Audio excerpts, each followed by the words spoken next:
Recently on my main channel I did an overview video on Wehrmacht war crimes. That was a bit overdue. Quite many people asked questions there, some of which I will address here. First off, why the change in policy or change of mind on this topic? Here are many factors at play. For this we also need to take a historical look at the channel, or better channels, military history visualized and military history not visualized. I started my channel Military History in January 2016. Only a few months or weeks later I actually became Military History Visualized. At that time I was on social welfare. In the first month I also had a full-time job on minimum wage, but living expenses in Hamburg, Germany were so high that I still received social welfare. Then the contract ran out and a few months later I moved back to Germany into an affordable shared flat, which you can actually see in my silver play button unboxing where I give you a short tour. At that time YouTube was vastly different. Nearly no major channel was affected by demonetization yet. As such, none of the big creators talked about it. There was no manual review button at all, at least not for me in Austria. Most major YouTubers hadn't been affected yet, and the monetization basically changed randomly on a day-by-day basis for my channel. As such, I tried to figure out how the system worked. Back then I basically made, I think every day or even every hour, a screenshot of my various videos, because you could see that the monetization button or symbol, and it was a different one back then, changed all the time. It was like, yeah, rather confusing. One thing you might have noticed on my channel is that with the exception of a few early videos, and then until the Iron Cross video, which I think happened in 2018 or 17, that I didn't use any insignia like the Iron Cross, Balkenkreuz, but also no US Army Star, with the exception of, I think, in the covers, in the thumbnails.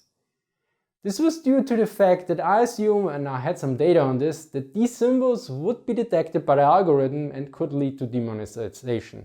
I should add here that I also studied computer science, and I assumed that they have a symbol recognition running on their videos as well. Now, here major changes happened. First, YouTube immensely improved the system over the last years, and additionally the policy went from rather vague criteria to far more specific factors and sub-factors that are now part of the self-categorization system. And as such, a huge amount of uncertainty was removed. Also, I got used to the system. So in the beginning, you usually freak out, then you freak out a bit more, and usually then sometimes it kicks in, or after a certain amount you get desensitized and it gets normalized. Also, I have a pretty good positive track record for years now. Of course, it always can change, so I'm a bit more relaxed, let's put it that way. Yet there were other changes as well on my channel. If you look at my content for 2016, I covered a lot of ground. The range in terms of conflicts started from Alexander the Great, Viking Age, Napoleonic warfare, a 19th century submarine, interview with a Navy corpsman that served in Iraq and Afghanistan, medieval castles, Cold War tanks and submarines, and of course the Second World War. So broadly speaking, I covered a time frame of about 2,300 years. Of course, with many holes in there, but the scope of the channel was extremely wide. There was also naval, air force, ground forces stuff, logistics, yeah, a lot of stuff.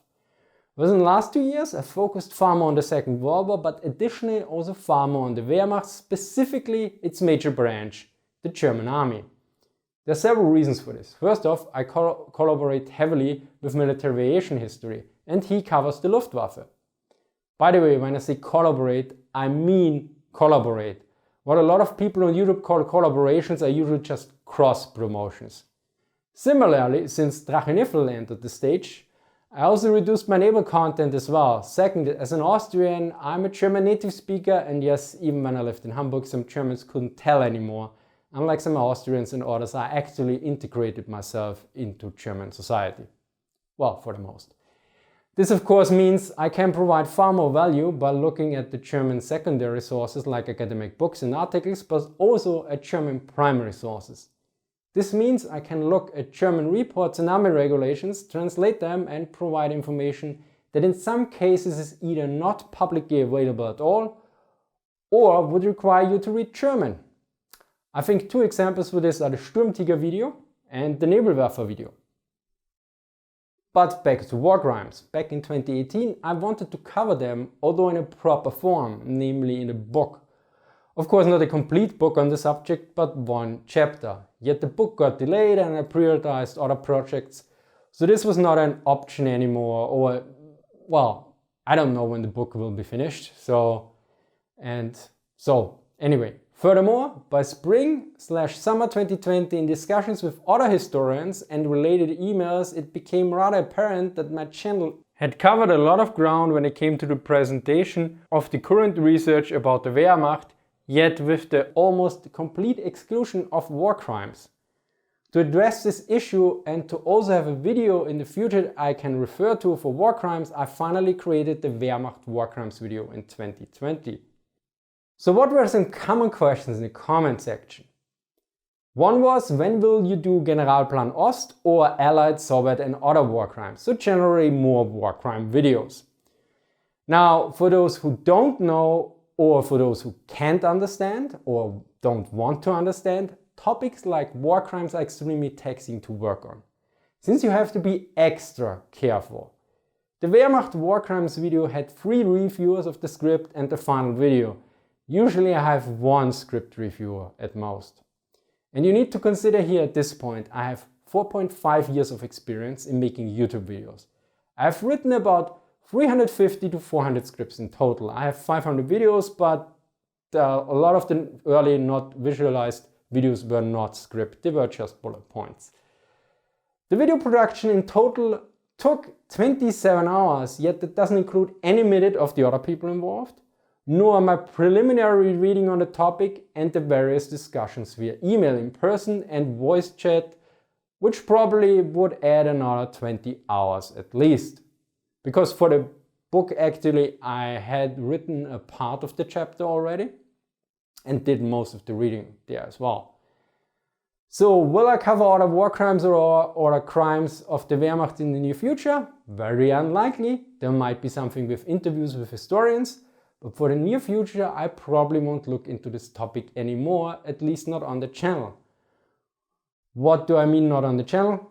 Well, time for a bit of an excursus. In person with my friends and or historians that I trust, I talk about war crimes and other controversial topics. The main point still stands. The covering war crimes is first, a lot of hard work. Second, a lot of hard work. Third, a lot of hard work, followed by a lot of risk, because if you make an error, this can be devastating. And finally, there's basically no reward. To clarify, I must add here that YouTube did not demonetize the video, by the way. They automatically reviewed it after I self-categorized it, and I was quite surprised by the monetization. Yet be aware that there are also special systems for advertisers that can exclude certain keywords, categories, etc. as well. So a history channel usually makes far less than a comedy or makeup channel, at least on the information I have from other creators and people working in marketing, online marketing, to clarify.